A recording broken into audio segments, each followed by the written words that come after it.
Bonjour à tous, il est 11h30 et donc on va commencer, on va laisser simplement 2 minutes pour que les gens arrivent. Vous êtes déjà quelques-uns à être branchés et je vous en remercie. Et voilà, on va commencer, on va se laisser, allez, 2 minutes, à peine 2 minutes. Je mets mon chrono en route parce qu'on a quand même un sujet important à traiter aujourd'hui et le temps ne sera pas à rallonge.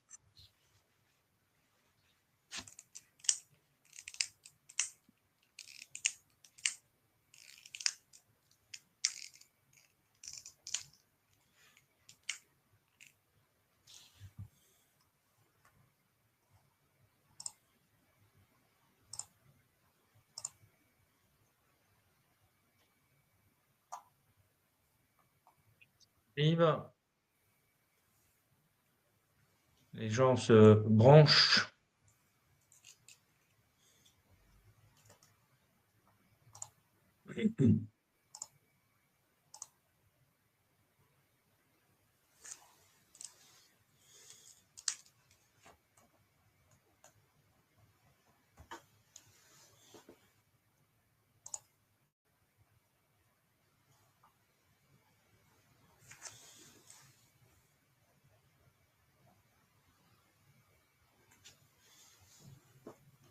Voilà, je me laisse encore 30 secondes et après on démarre,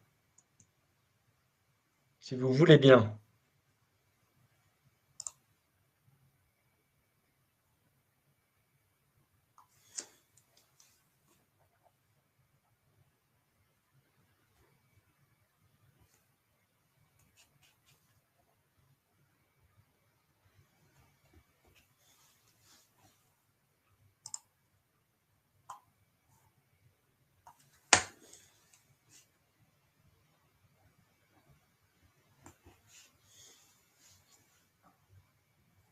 Ok, ben merci à tous d'être présents ce matin. Euh, nous allons vous parler, Patrick et moi, de la stratégie commerciale et pourquoi ça nous semble extrêmement important de la formaliser, de la travailler et de la formaliser.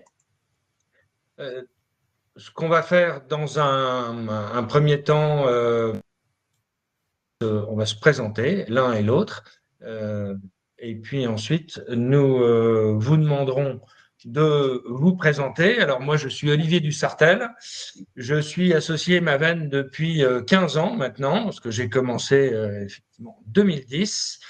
Le mois de mars, c'est le mois de lancement de mon activité. Et ça fait 15 ans que j'accompagne les entreprises sur la performance commerciale d'ensemble, c'est-à-dire sur la capacité de l'entreprise à vendre, en travaillant à la fois avec les dirigeants, et la plupart du temps beaucoup avec les dirigeants, et derrière avec les équipes commerciales, qu'elles soient itinérantes, sédentaires, bien sûr les managers commerciaux, et puis toutes les personnes qui finalement contribuent à la performance commerciale de l'entreprise. Et auparavant, j'ai eu à peu près tous les postes de commerciaux. J'ai fait du commerce au comptoir, derrière un comptoir. J'ai été commercial itinérant, j'ai travaillé dans la grande distribution, j'ai travaillé dans le bâtiment, j'ai travaillé dans l'industrie. J'ai été 10 ans chez Saint-Gobain Vitrage, d'abord comme manager commercial, ensuite comme directeur de business unit. J'ai été directeur commercial d'une très belle PME ici à Lille, parce que je vous parle de Lille. Et, euh, et il y a 15 ans, j'ai pris le parti de m'installer auprès de Christophe Pro, mon associé, pour lancer Maven France dans les Hauts-de-France. Patrick, qu'est-ce que tu peux nous dire de toi? Alors, bonjour à tous. Alors, Patrick Paulet, moi je suis chez consultant chez Maven depuis 2021 maintenant, donc ça commence un petit peu à dater, avec un passé, un peu ce qui caractérise un peu tous les consultants chez Maven, un passé de direction commerciale. Moi, j'ai plutôt un profil du monde venant du monde des ESN et du monde de l'IT. Voilà, avec une particularité d'avoir fait ça pendant 30 ans, donc quasiment toute ma vie professionnelle a été dans le monde du commercial, à tous les postes. Et voilà, ce qui caractérise un petit peu tous les Maven aujourd'hui que vous pouvez rencontrer, c'est cette notion on travaille beaucoup plus sur des notions de rapport d'étonnement que vraiment sur du consulting traditionnel, en regardant un peu plus les méthodos et surtout nous sur l'expertise que l'on a pu voir tout au long de notre carrière. Ce que je vous propose, c'est qu'on fasse connaissance avec vous très, très rapidement. Je vais vous lancer un sondage. D'abord, savoir dans quel type d'activité vous travaillez. Euh, voilà, nous, on s'adresse à tous les métiers, on va dire ça comme ça, essentiellement B2B. Ensuite, je vais vous proposer de répondre à la question de votre fonction dans l'entreprise. Est-ce que vous êtes dirigeant? Est-ce que vous êtes manager commerciaux ou autre? Il n'y a pas de, il n'y a pas de problème. C'est ouvert à tout le monde. Comme ça, je vais vous laisser quelques instants pour pouvoir y répondre. Je sais pas, je sais pas si on avait minuté ça, mais Sur la clôture des votes. ouais, sur la clôture des votes, mais effectivement, voilà, quelques temps. Alors la stratégie et le dernier sondage que je vais vous ouvrir dans un instant, dès que vous aurez répondu à ça, c'est de savoir où est-ce que vous en êtes, vous, d'un point de vue outil stratégique, avec quoi vous travaillez. Et je vous propose un certain nombre de réponses et vous avez le droit, bien sûr, d'en cocher plusieurs, puisque on a tous des outils à droite à gauche pour pouvoir avancer dans sa stratégie. Je vous ouvre le troisième sondage, si vous voulez bien Et je ferme les autres du coup. le remplir.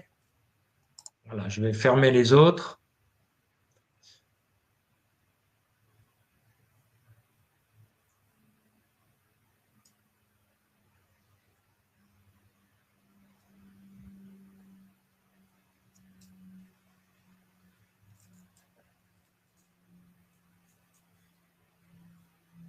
Il y a beaucoup de représentants des services aujourd'hui. Un peu de distribution négoce, du conseil, bien sûr, et puis autres.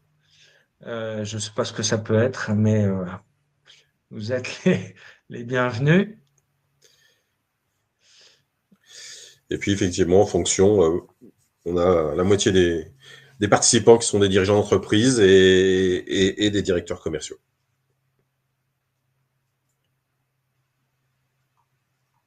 Voilà, et effectivement, vous êtes répartis assez bien en disant vous avez à la fois une stratégie commerciale formalisée, il y a 17%, et une feuille de route, des objectifs collectifs, des objectifs individuels, ou rien de tout cela. Vous êtes quand même 43% à dire rien de tout cela, ce qui pourrait être assez étonnant quand on a une activité dans lequel on doit absolument faire du commerce, puisque quoi qu'on en dise, on a beau avoir les plus beaux métiers du monde et les plus beaux savoir-faire, on a toujours besoin de vendre à un moment ou à un autre.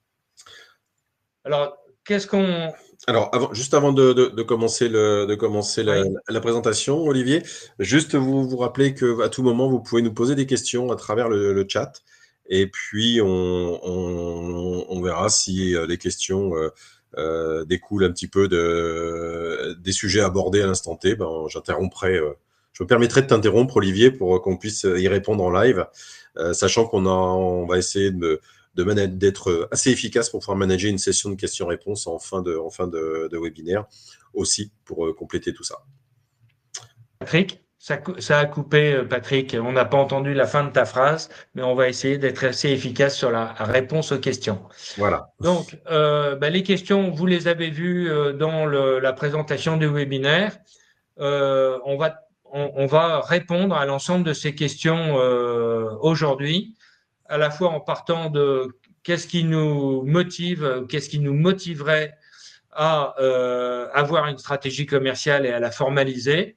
Et on ira effectivement, peut-être pas jusqu'à la clé de 12, mais on ira juste quelles sont les actions à mener pour pouvoir construire cette stratégie commerciale et la déployer. Très bien. Olivier, du coup, pourquoi ce sujet d'ailleurs? Pourquoi avons-nous choisi ce sujet de formalisation et de structuration de la stratégie commerciale? Bien, écoute, on a choisi ce sujet-là parce que, alors, c'est un sujet qu'on traite très souvent avec nos clients, déjà, pour commencer. Ça veut dire que, il y a un certain nombre de personnes et d'entreprises qui n'ont pas de stratégie, qui ne l'ont pas formalisée, c'est-à-dire c'est dans leur tête. Et il y a beaucoup de gens qui finalement confondent ce que ça peut être un plan d'action commercial, une stratégie commerciale, enfin tout ça, ça fait ou des objectifs commerciaux parfois, ou parfois même c'est mélangé. Je l'ai vu dernièrement dans une entreprise, c'était mélangé aussi avec une stratégie marketing. Donc bien sûr que ça se goupille, mais c'est pas, c'est vraiment spécifique. On peut aussi voir que les objectifs sont pas atteints, les objectifs commerciaux sont pas atteints, ou alors ils sont pas atteignables. Et donc là, c'est une grande question du dirigeant. On a une espèce de déception qu'on peut pressentir dans les entreprises que l'on visite, une déception qui peut venir à la fois du chef d'entreprise, mais aussi des collaborateurs.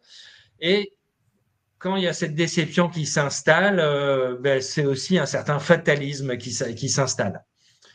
On a des actions sont menées, parce que ça, je ne doute absolument pas qu'il y ait des actions commerciales qui soient menées par l'ensemble des entreprises. En revanche, on s'aperçoit que euh, on a des actions qui ne servent pas toujours les ambitions de l'entreprise, qui ne servent pas toujours les objectifs qui ont été fixés par l'entreprise. Et voilà, je pourrais appeler ça de l'opportunisme et on fait du commerce en fonction de ce qui se présente avec de l'opportunisme. Finalement, tout ça nous donne beaucoup d'énergie dépensée pour des résultats qui sont moyens, faibles, même parfois des résultats qui sont contre-productifs, ça peut arriver. On a aussi, quand on n'a pas de stratégie, où on n'a pas de feuille de route, où on ne sait pas très bien où on va, finalement, on a de la démotivation qui s'installe. On peut avoir du turnover. C'est souvent une marque qui fait que on a du turnover dans l'équipe commerciale. Mais on ne sait pas très bien où on va. On nous demande toujours des objectifs à atteindre. Mais finalement, comment est-ce qu'on les atteint? Qu'est-ce qu'on va faire pour y arriver? Qu'est-ce qu'on met en place de nouveau ou de différent pour y arriver? Eh bien, effectivement, ça peut entraîner du turnover, de la démotivation, du turnover, et puis aussi ça nuit à l'image de marque employeur que vous pouvez vous escrimer à développer par ailleurs. Euh, et puis, d'un autre côté, quand vous mettez du côté client, une entreprise, un fournisseur potentiel ou un prestataire potentiel qui n'a pas de stratégie et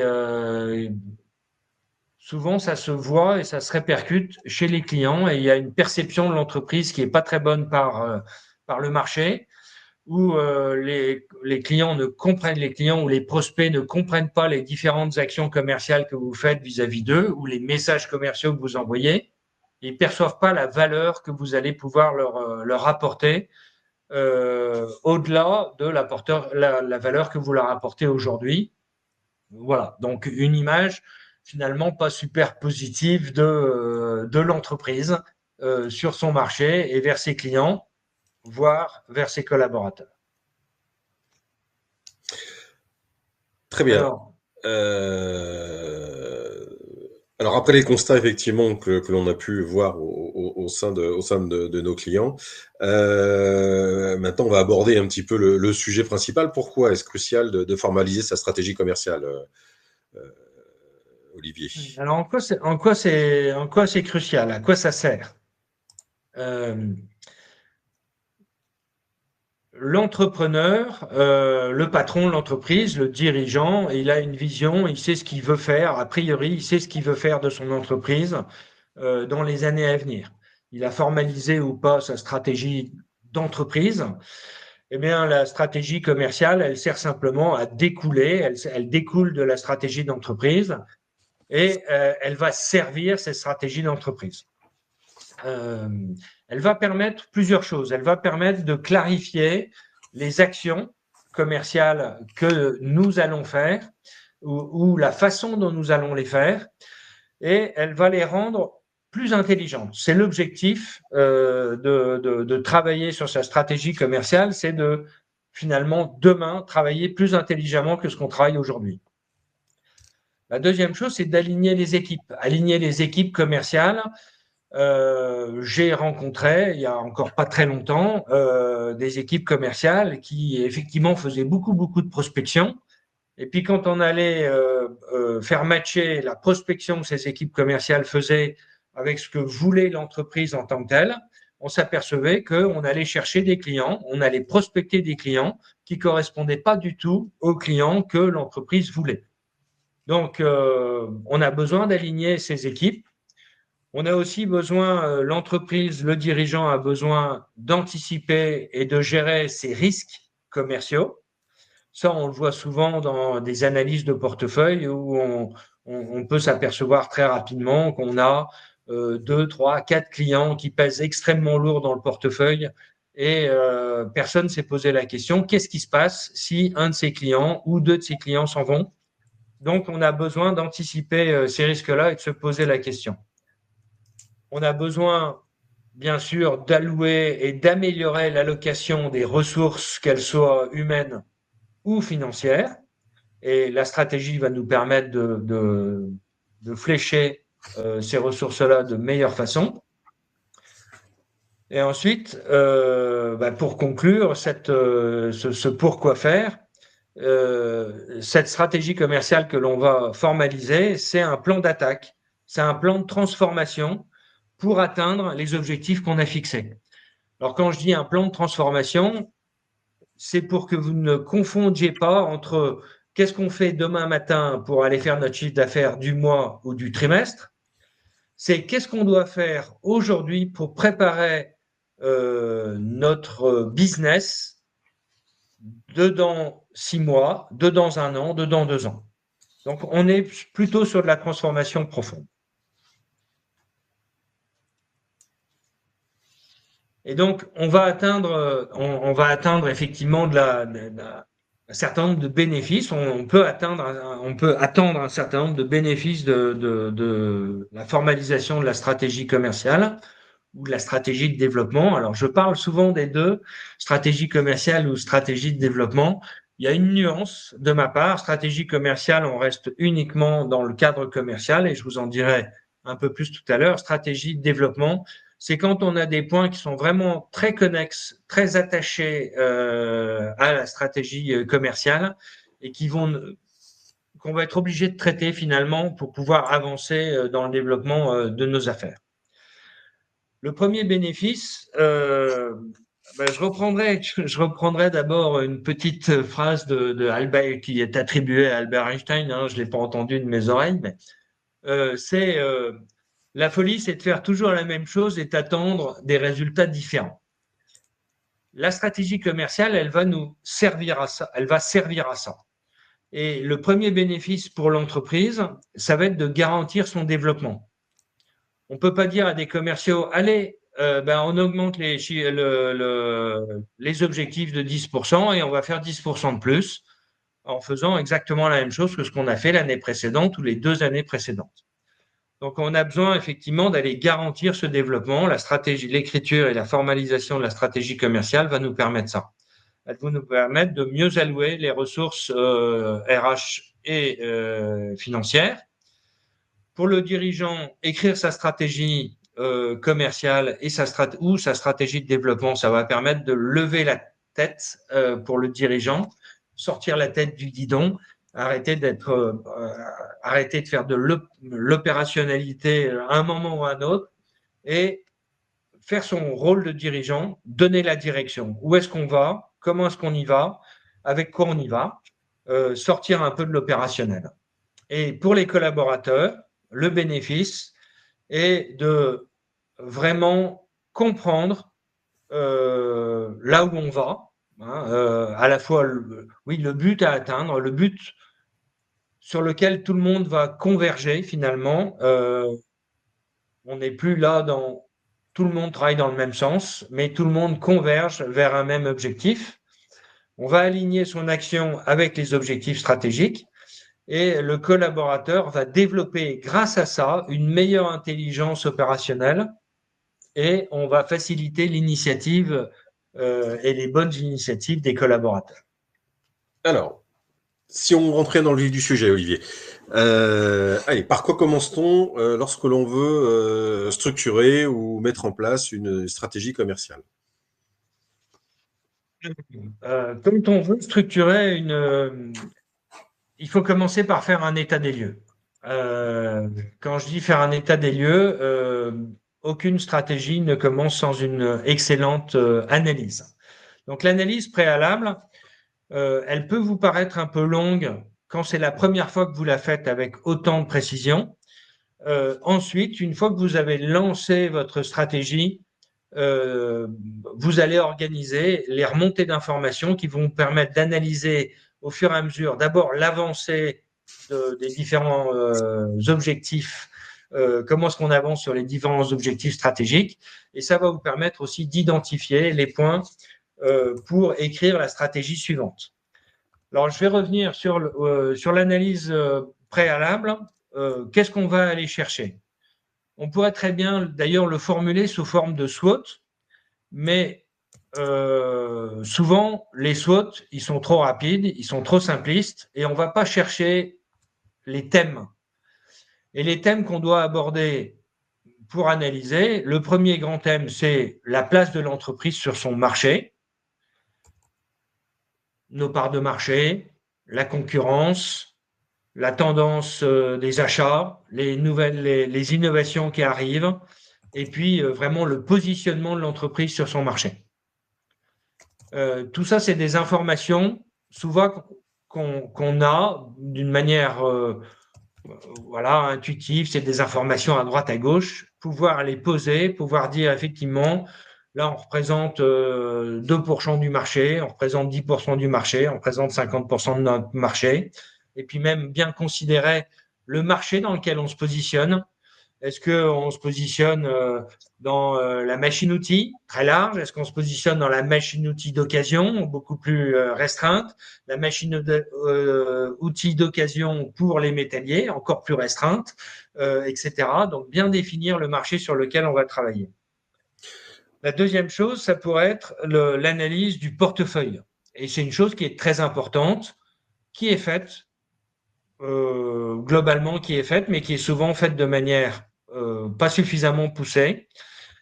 L'année dernière, par exemple, j'ai rencontré un client avec qui je travaille depuis, très gros client, beaucoup de commerciaux sur la route. Hein. Il y avait pratiquement plus de 16 équipes sur la route. Hein. Ça fait à peu près 160 commerciaux itinérants. Et le niveau d'analyse très, très léger. Et ne serait-ce que de faire une analyse Pareto, 80-20. Hein, je vous rappelle, cette analyse, elle nous permet d'aller finalement orienter le projecteur sur les clients qui nous intéressent, qu'ils soient en haut du panier, en milieu de panier, en bas du panier, que ce soit eux qui fassent effectivement les 80% du chiffre d'affaires, les 20% du chiffre d'affaires, les 80 premiers clients, etc. On peut s'amuser follement quand on travaille de Pareto. On peut travailler effectivement sur les clients actifs. Il faut regarder avec les années précédentes si on va sur les 2 années, les 3 années précédentes. On peut regarder aussi notre portefeuille de clients, d'anciens clients qu'on a oubliés. On a oublié, un jour ils sont partis, peut-être qu'on les a même pas rappelés, et ils sont partis, ils sont dans la nature, ils sont passés avec quelqu'un d'autre, et on n'a pas fait cette analyse-là. Et puis bien sûr, le portefeuille de prospects qui peut être aussi intéressant. Quels sont les prospects qui sont en cours? C'est vrai quand on a des parcours d'achat qui sont très courts et entre la première action de prospection et la première commande, il peut se passer que 15 jours ou un mois, donc très court. Et puis il y a d'autres process qui sont beaucoup plus longs, process d'acquisition qui peuvent parfois durer 6 mois, parfois un an, parfois 2 ans. Donc l'analyse du portefeuille est intéressant là-dessus. Tiens, On peut analyser. Olivier, Oui. du coup, tiens, je te coupe quelques secondes, simplement ça va nous permettre de répondre à une question. On nous demande comment obtenir les clients cibles et potentiels par rapport, dont je vais me permettre d'y répondre, hein, parce qu'on est bien dans ce chapitre-là.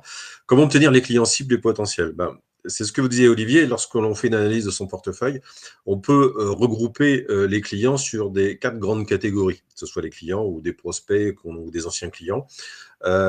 Et ça permet effectivement, en représentant sur un diagramme les clients dont le potentiel est le plus important, ceux qui ont est de croiser avec la durée ou la difficulté du cycle de vente.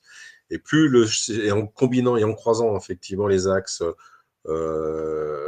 potentiel important, cycle de vente plus facile, entre guillemets, si on peut dire que le cycle de vente est tenté soit peu facile, et ben ça vous permet de positionner vos clients existants dans ces différents cubes, en fait, et derrière, de pouvoir faire le parallèle en disant, voilà, ce client, il est dans tel secteur d'activité, quels sont les autres, potentiellement, quelles sont les cibles qui sont dans le même secteur d'activité et qui pourraient rentrer dans ce postulat. Et ça permet effectivement rapidement de travailler et d'optimiser son ciblage en pouvant mettre à la fois une stratégie sur quels sont les quick wins, c'est-à-dire quels sont les clients qu'on doit adresser ou les prospects qu'on doit adresser en priorité parce qu'ils ont un gros potentiel et le cycle de vente n'est pas si dur que ça. Et puis de ceux qu'on doit nurturer parce que il y a un gros potentiel, mais ça va prendre plus de temps, ou ceux qu'il faut carrément oublier dans le sens où à la fois le potentiel n'y est pas et en plus le cycle de vente est difficile pour tout un tas de raisons, que ce soit un marché saturé ou que ce soit des organisations clientes complexes comme parfois peuvent être les marchés publics et autres. Donc voilà, ça vous permet rapidement de dire à travers l'analyse de votre portefeuille client, la classification de ceci Pareto plus cette notion de difficulté potentielle versus difficulté du cycle de vente, de pouvoir ensuite faire le parallèle en disant voilà, j'ai mon client, j'ai un client qui est dans la téléphonie qui rentre dans cette case-là, je vais pouvoir cibler tous les autres clients qui sont dans le même secteur d'activité, par exemple. Voilà. J'espère avoir pu répondre à cette question. Oui, merci Patrick. Effectivement, le ciblage est un point qui viendra par la suite, euh, qui est vital finalement pour organiser. Mais la stratégie va traiter de comment est-ce qu'on va changer entre notre portefeuille d'aujourd'hui et le portefeuille qu'on veut demain. C'est là où on va travailler sur la stratégie, c'est-à-dire comment est-ce que je fais passer de mon portefeuille d'aujourd'hui à mon portefeuille de demain, ou si je me dis, tiens, aujourd'hui je faisais que de la publicité sur les journaux de voyage, je me lance dans le e-commerce, est-ce que j'adresse les mêmes personnes, qui j'adresse en particulier, et quelle est la typologie effectivement de ces clients-là. On peut aller, pour aller un petit peu plus rapidement sur les analyses, on peut avoir le coût, voilà, tous les coûts d'acquisition, les coûts de visite quand on a des clients, alors quand on est dirigeant bien sûr, ou quand on a des commerciaux sur la route, ou quand on a des commerciaux derrière au téléphone ou derrière l'écran. Combien ça coûte d'acquérir un client, le coût de visite, le coût d'acquisition d'un client, le coût de gestion d'un client. Je vous parlais de mon client l'année dernière qui faisait beaucoup de prospection et qui finalement, cette prospection-là ne servait pas à la stratégie de l'entreprise. Finalement, on s'apercevait qu'il faisait des prospections avec des premières commandes à 500 euros. Et quand j'ai demandé au DAF de me calculer le coût d'acquisition d'un client, on était pratiquement à 480 euros du coût d'acquisition d'un client. Donc, le bénéfice était égal à zéro sur les prospects qui ne passaient pas de deuxième commande, qui n'avaient pas effectivement de potentiel. on va analyser l'activité commerciale que l'on a aujourd'hui, l'activité commerciale, la pertinence de l'activité commerciale, c'est le cycle de vente, le process, les entrants, les sortants. Oui, qu'est-ce qu'on fait en appel? Comment est-ce qu'on traite les appels entrants? Est-ce qu'on en a suffisamment? Et peut-être aller demander au marketing de travailler un peu plus pour nous donner du leads, nous donner de l'opportunité, nous déceler de l'opportunité. Ou du sortant, ça c'est quand on s'adresse à des gens particuliers, où on va s'adresser spécifiquement à tel type de client ou à tel type de prospect, où là on peut faire à la fois de la démarche marketing, marketing client sur et aller communiquer derrière nos savoir-faire, nos produits, nos services, etc., etc. Voilà. Qu'est-ce qu'on va aller chercher aussi? C'est aller regarder si nos process de vente correspondent au process d'achat de nos clients. Ça, c'est un point qui est très important parce que quand on ne fait pas attention à ça, on peut avoir des process de vente qui sont complètement déconnectés du process d'achat de nos clients ou des cibles que l'on cherche à atteindre. On a du mal finalement à aller jusqu'au bout de la vente à cause de ça. On peut aussi analyser, bien sûr, la valeur ajoutée apportée par les commerciaux. En fait, on s'aperçoit que les produits et services, finalement, ils sont souvent lisibles ou visibles sur les sites internet de vos entreprises, dans les plaquettes, etc., ou dans les publicités ou comment dirais-je, les communications que vous pouvez faire. Et puis, quand on va visiter le client ou quand on appelle le client ou quand on lui adresse un message en particulier, on peut se poser la question de quelle valeur ajoutée j'apporte à mon client ou à mon prospect à chaque fois que je le touche. Ouais. Donc ça fait partie de l'analyse. On peut bien sûr analyser ses produits et services. On peut analyser quoi d'autre encore, son management. Est-ce que le management des commerciaux, est-ce qu'il est utile, est-ce qu'il est valable? Qu'est-ce qui se passerait de différent si le manager commercial n'était pas là? On peut vraiment se poser cette question-là. Et puis on peut se poser la question aussi de nos outils. Est-ce que nos outils sont utiles? Est-ce qu'ils nous facilitent la vie ou est-ce qu'ils nous empoisonnent la vie? Et là, on peut se poser la question parce que tous les outils qu'on met en place pour le commerce doivent faciliter la vie du commerce, doivent faciliter la vente, doivent faciliter la vie des commerciaux, doivent rendre plus rapide le process de vente, voilà, il faut pas oublier aucune des étapes du process de vente, mais c'est pas magique, mais malgré tout, c'est ça qui doit faciliter. Donc voilà l'analyse préalable. Vous pourrez voir, ça demande du temps.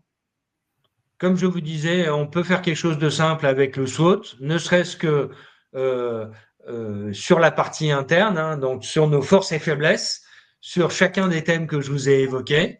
Et puis, bien sûr, on peut, sur chacun des thèmes que je vous ai évoqués, notamment sur le marché, notamment sur les produits et services, notamment sur la concurrence, etc., aller voir ce qui se passe et aussi d'ailleurs chez nos clients, quelles sont les menaces et les opportunités qui sont présentes depuis peu de temps dans notre environnement.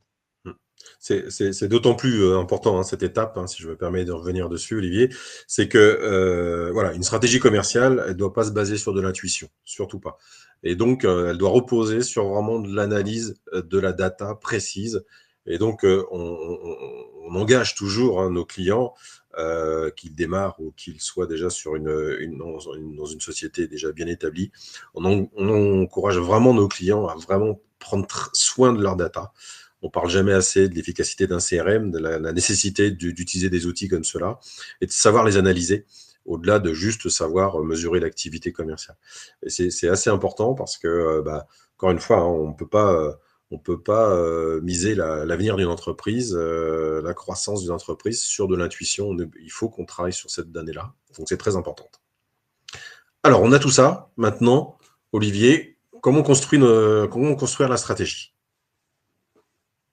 Alors, Voilà, on a décidé de pas passer beaucoup de slides, hein. Vous avez l'ensemble de notre présentation qui est téléchargeable en bas de votre fenêtre. Mais je vous passe pour soutenir cette partie importante et vous montrer c'est quoi les éléments et comment est-ce qu'on construit la stratégie commerciale. Euh, la première des choses, c'est que la stratégie, elle est pensée par un, elle est construite par peu et elle est déployée par tous. Je m'explique, pensée par un, on va dire, elle est pensée par la gouvernance, elle est pensée par les actionnaires ou le dirigeant principal ou le représentant des actionnaires. On ne peut pas construire une stratégie qui est pensée par tout le monde parce qu'on va partir dans tous les sens et on ne va pas servir finalement ce pourquoi les actionnaires ou ce pourquoi le dirigeant dirige son entreprise a entrepris. Donc, ça ne veut pas dire qu'on est très orienté business, hein, bien au contraire. On va penser par un, c'est qu'est-ce que je veux en dehors de gagner beaucoup d'argent ou gagner l'argent nécessaire pour vivre ou l'argent nécessaire pour faire tourner la boutique. Qu'est-ce que je veux mettre en place d'autres, de différents. Donc, il faut que ça soit une impulsion qui vienne du dirigeant. Construite par peu, eh bien, le dirigeant va prendre ses bras droits, va prendre ses managers principaux, va prendre effectivement peut-être son comité directeur, son comité stratégique qu'il peut former à cette occasion-là d'ailleurs, et on va avancer dans la construction. Le haut de la stratégie va être construite par peu. En revanche, elle est déployée par tous, c'est-à-dire que même si on parle de stratégie commerciale, elle ne s'adresse pas qu'à des commerciaux et encore moins qu'à des commerciaux itinérants.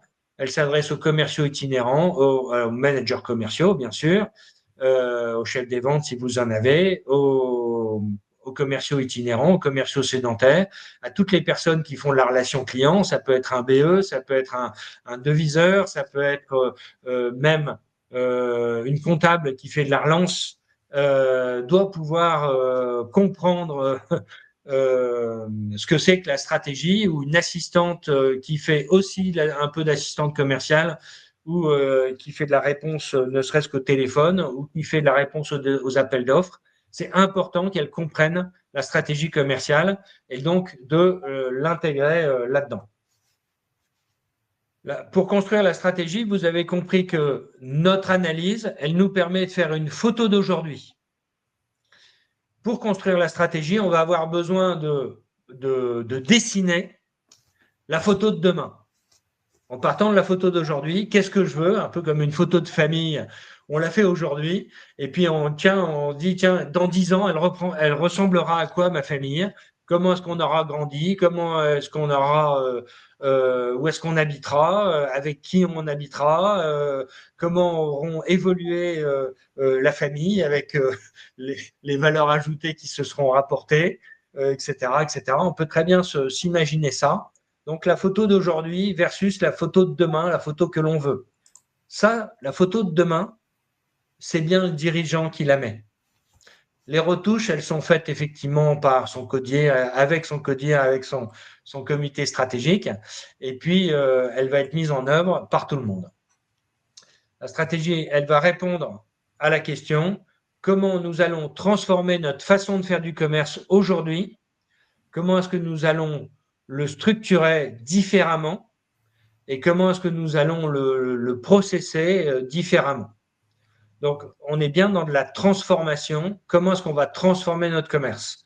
Si vous avez juste une stratégie commerciale sur laquelle vous êtes vraiment sur de la performance, on va se poser la question, comment vendre plus? Parce que c'est pas comment est-ce qu'on va vendre autrement, c'est comment est-ce qu'on va pousser les réacteurs à fond pour pouvoir vendre plus. Mais la plupart du temps, on a aussi des choses à améliorer et qui sont des choses profondes dans l'entreprise, qui peuvent être profondes dans l'entreprise. Je vous ai mis ici voilà le processus. Donc, on va faire l'analyse, je vous en ai parlé. On va imaginer à la fin de cette analyse les possibilités et qu'est-ce qu'on peut faire qu'est-ce qu'on peut faire avec tout ça. Le dirigeant va poser sa vision. Comment est-ce que je me projette, comment est-ce que je projette le commerce dans 2 ou 3 ans? La stratégie commerciale, elle va jamais aller au-delà de 3 ans. 2 ou 3 ans, c'est bien pour une stratégie commerciale. Autant une stratégie d'entreprise peut être sur 3, 5 ans, 5, 7 ans, voire peut-être un peu plus quand on est vraiment dans la stratégie industrielle. La stratégie commerciale, 3 ans maximum. Ensuite, les défis. Donc, quels sont les gros chantiers que je vais devoir mettre en œuvre pour pouvoir arriver à la photographie que j'ai identifiée précédemment? Du coup, quels objectifs sur chacun de ces défis je vais me poser? Qu'est-ce que je vais avoir atteint à la fin? Et avec quels indicateurs? Comment est-ce que je vais mesurer le fait que j'avance vers cet objectif-là et comment j'y arrive? Les actions que je dois faire, les ressources que j'y implique, les moyens, bien sûr, financiers et matériels que je dois y mettre, et le dernier point, le timing, les dates et les durées. Donc, comment est-ce que ça peut se présenter? Ça peut se présenter sous cette forme-là. Alors, j'espère que ce n'est pas trop petit sur vos écrans, mais ça peut vraiment se présenter sous cette forme-là.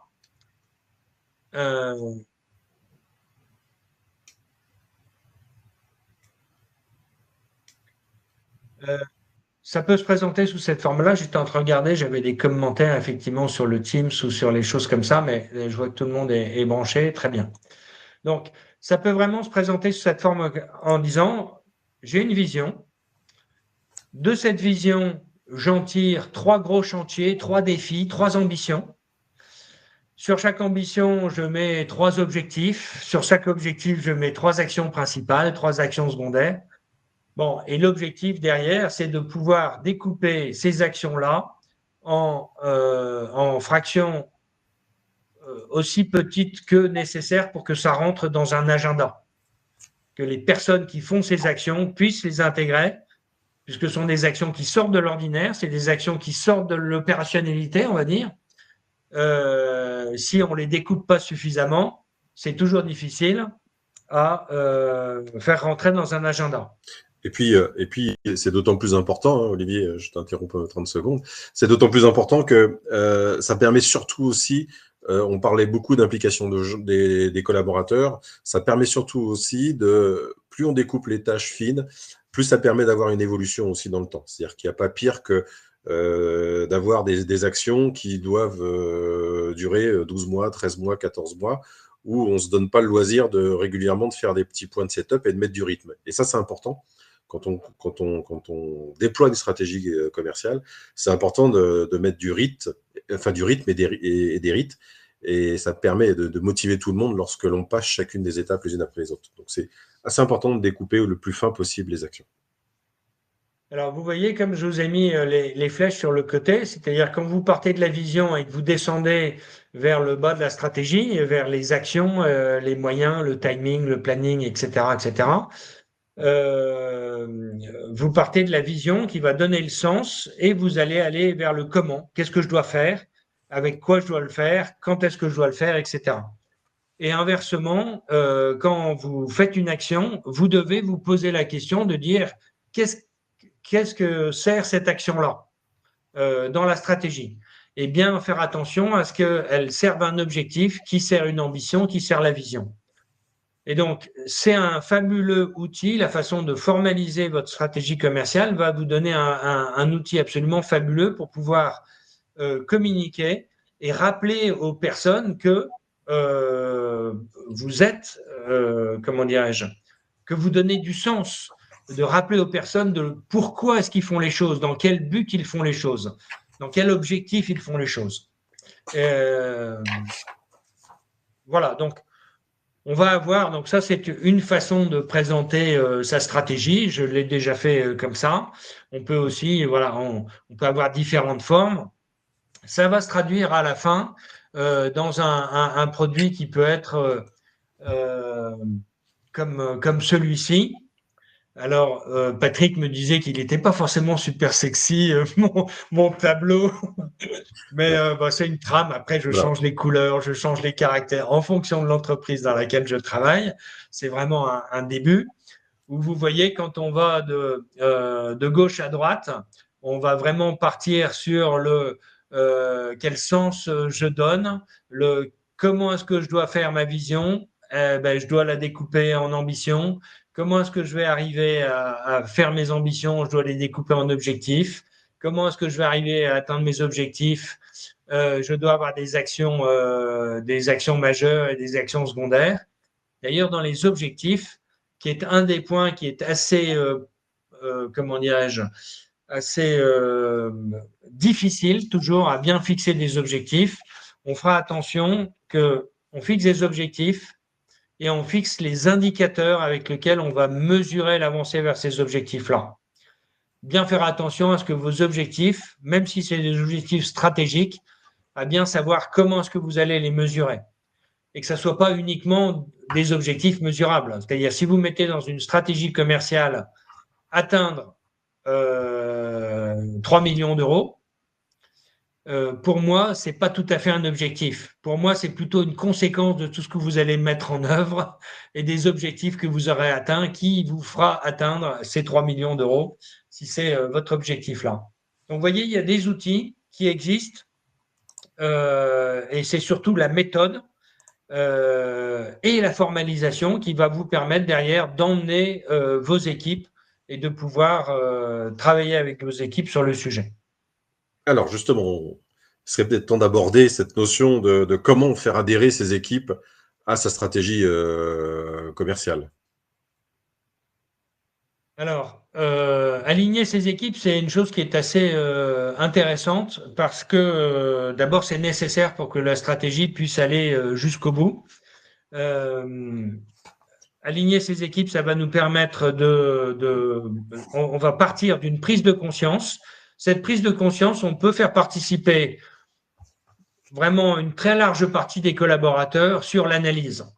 On a des points d'analyse qui correspondent à nos collaborateurs et donc on peut les faire travailler. Et nous, on s'aperçoit que quand c'est nous qui faisons l'analyse avec un client, chez un client et avec lui, on fait des interviews, on va regarder comment se passent les choses et finalement, c'est la première prise de conscience. Et tout le monde se dit, ah ben oui, ah c'est vrai, ça marche comme ça? Ah c'est vrai qu'on fait ça. Ah ben c'est vrai qu'on utilise tel ou tel process. Et ils prennent conscience des choses, de la façon dont ils font. Et du coup, ils prennent conscience aussi des pistes d'amélioration possibles. Donc, la première des choses, faire participer le plus grand nombre à l'analyse. La deuxième des choses, c'est que les objectifs que l'on fixe, donc comme je vous l'ai dit tout à l'heure, la vision et les ambitions, c'est plutôt quelque chose qui va rester dans le giron du dirigeant. La vision, assurément. Les ambitions, assurément aussi, peut-être avec une ou deux personnes de plus, avec son comité stratégique. Les objectifs, on va les travailler avec le comité stratégique, pas avec le plus grand nombre, parce que comme je vous le disais tout à l'heure, les objectifs, c'est pointu. Il faut qu'ils soient bien posés, il faut qu'ils soient bien compris et que ça fasse lien avec le reste du. En revanche, la construction des actions, comment est-ce qu'on va atteindre ces objectifs? Qu'est-ce qu'il faut faire pour atteindre ces objectifs? Eh bien, on va le faire avec le plus grand nombre. Et le plus grand nombre, c'est-à-dire que derrière, dans le déploiement, quand il va falloir passer à l'action, les objectifs sont définis, les actions sont définies, ou du moins les grandes actions sont définies. On va trouver des leaders dans l'équipe qui vont prendre des sujets en main. Donc, soit ça va être une action principale, soit ça va être un objectif complet qui va être fixé à un leader qui va construire son équipe autour de lui en disant pour traiter ce sujet-là, j'ai besoin de 3 personnes, j'ai besoin de 4 personnes et ils vont travailler. Ils vont former un groupe de travail qui va se prendre du temps en dehors de l'opérationnalité pour pouvoir faire avancer ces sujets. Et le dernier point, pour pouvoir faire adhérer les équipes, on a fait de la communication en amont, donc on peut très bien faire un séminaire, un kick-off qui permet de présenter ce qu'on a fait, de faire comprendre la stratégie et de faire, comment dirais-je, adhérer les gens à la stratégie. Et ensuite, on va les impliquer dans des groupes de travail et ce qu'il faut faire à tout prix, qu'ils soient impliqués ou pas, c'est qu'on fasse et qu'on communique sur le suivi, qu'on fasse le suivi de ces stratégies. Comment est-ce qu'on remplit ce que disait Patrick tout à l'heure? Comment est-ce qu'on avance sur les différents objectifs? Qu'est-ce qui fait qu'on avance? Comment est-ce qu'on avance? C'est quoi les étapes suivantes? Qu'est-ce qu'on a déjà fait? Etc.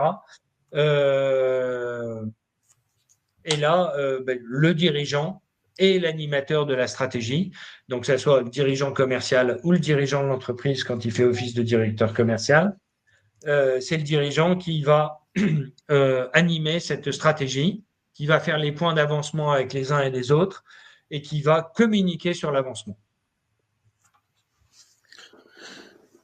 Très bien, bah, écoute, merci beaucoup Olivier pour ces précisions. On va maintenant pouvoir passer sur, avant de conclure, sur des sessions de questions-réponses. Si vous avez des questions auxquelles on pourra vous répondre. Juste pour pitcher un petit peu la présentation qu'on va vous mettre dans les CTA, vous aurez une petite partie où on a mis des bonus avec des KPI pour pouvoir suivre, mesurer et piloter votre performance commerciale et la mise en place de la stratégie commerciale. Donc, c'est des petits indicateurs de performance que l'on a l'habitude de mettre en place, qui vous permettront effectivement de travailler un petit peu de votre côté sur votre stratégie commerciale. Alors, est-ce qu'on a des questions particulières que je n'ai pas vues? Il y a une question ici que je vois sur les potentiels. Alors là, on est vraiment sur le côté très pratique. Bien sûr, on peut avoir une vraie question, c'est les clients que je démarche ou les clients que j'ai envie de démarcher. Moi, le potentiel, il s'étudie sur les clients existants et ça va être le sujet d'ailleurs de de notre prochain webinaire qui a lieu le 17 avril, si ma mémoire est bonne, Patrick. Oui. Le 17 avril, on fait un webinaire spécifiquement sur le développement de nos clients existants. Donc le potentiel, et on parlera du potentiel et de l'évaluation du potentiel. C'est un sujet qu'on a traité et qui est extrêmement intéressant à traiter. C'est pas si facile que ça toujours de pouvoir calculer correctement les potentiels. Je l'ai fait avec différentes méthodes, avec différents clients. C'est très amusant, c'est très révélateur et c'est nécessaire effectivement pour savoir si on s'adresse bien aux bonnes personnes et si toute l'énergie, les moyens, les ressources humaines et financières que l'on met sur la captation de clients s'adresse bien à du potentiel effectif. Alors, j'ai une petite question. Tiens, ça tombe bien. C'est un domaine qu'on affectionne particulièrement. De Catherine qui dit: vous avez parlé de CRM. Après avoir essayé plusieurs outils, j'ai trouvé que l'on perdait plus de temps que nous gagnions car nous sommes une PME avec 2 commerciaux. Alors, ça, c'est un point très important. D'ailleurs, je vous engage si vous suivez notre chaîne, à regarder un webinaire que l'on a fait sur ce sujet-là. Alors, pourquoi souvent un CRM est vu comme un outil supplémentaire, un outil de flicage de commerciaux sans grande valeur ajoutée? Tout simplement que souvent, on va se focuser sur lorsqu'on veut implémenter un CRM, on va se focuser sur un outil, on va l'implanter et ensuite, on va essayer de se débrouiller à le remplir sans pour autant prendre en compte l'organisation d'entreprise.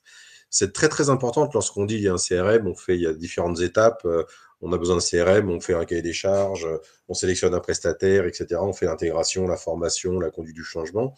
Et on oublie souvent une étape super importante dans ce que j'appelle un peu l'étape zéro, comme le patient zéro dans la recherche des antivirus.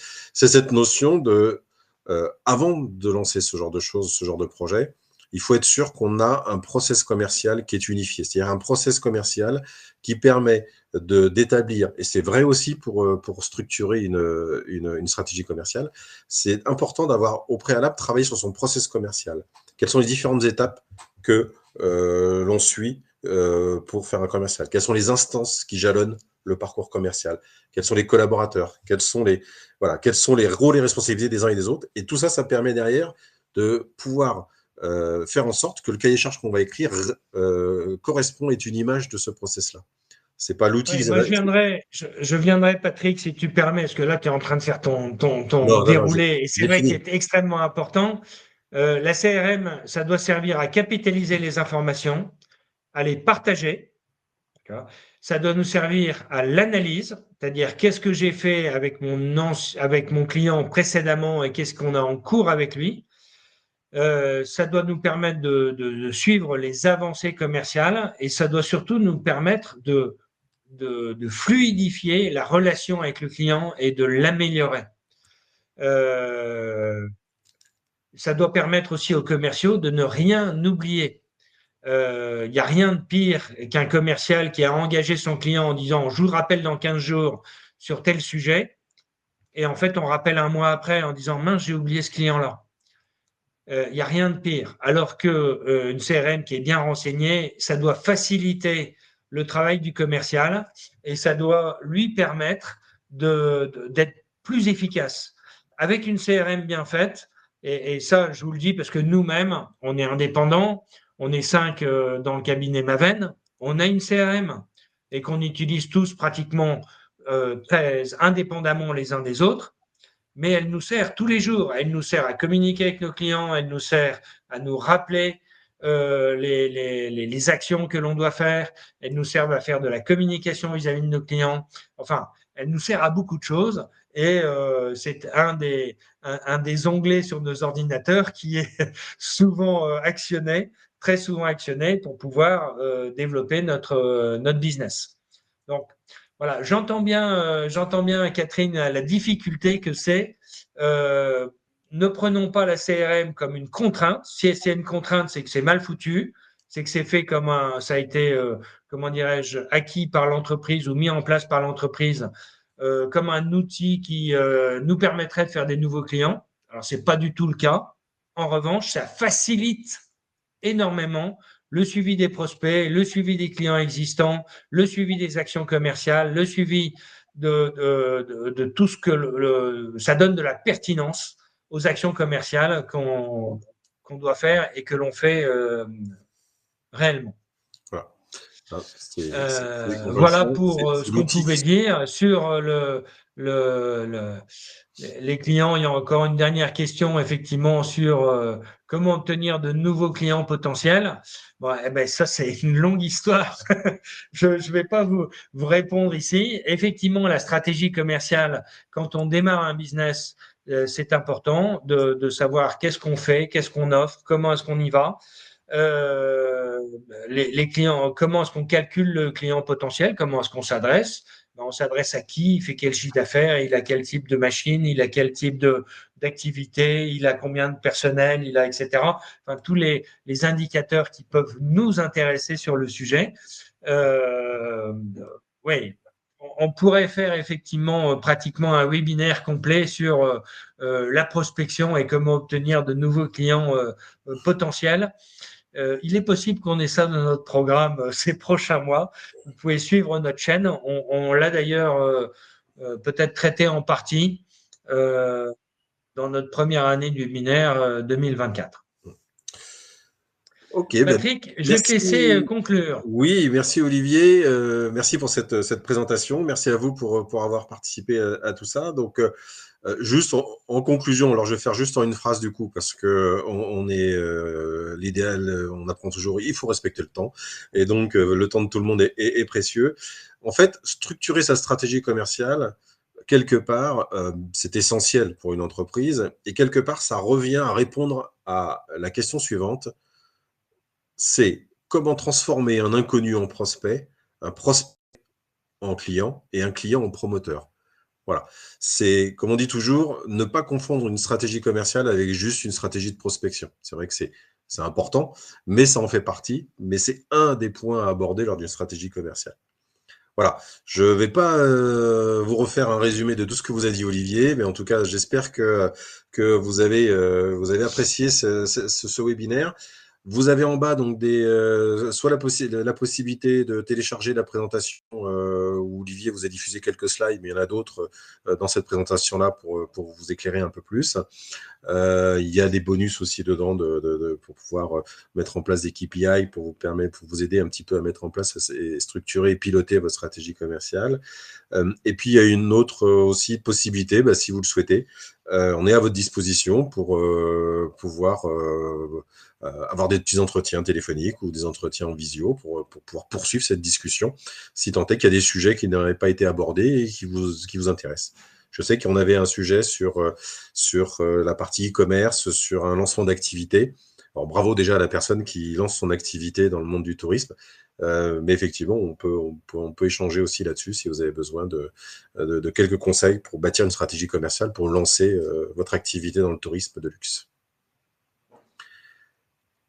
Merci Patrick. Merci Patrick. Merci à tous d'avoir participé à ce webinaire. Et on vous donne rendez-vous le 17 avril à 12h30, une nouvelle heure. À bientôt. Au revoir. Au revoir.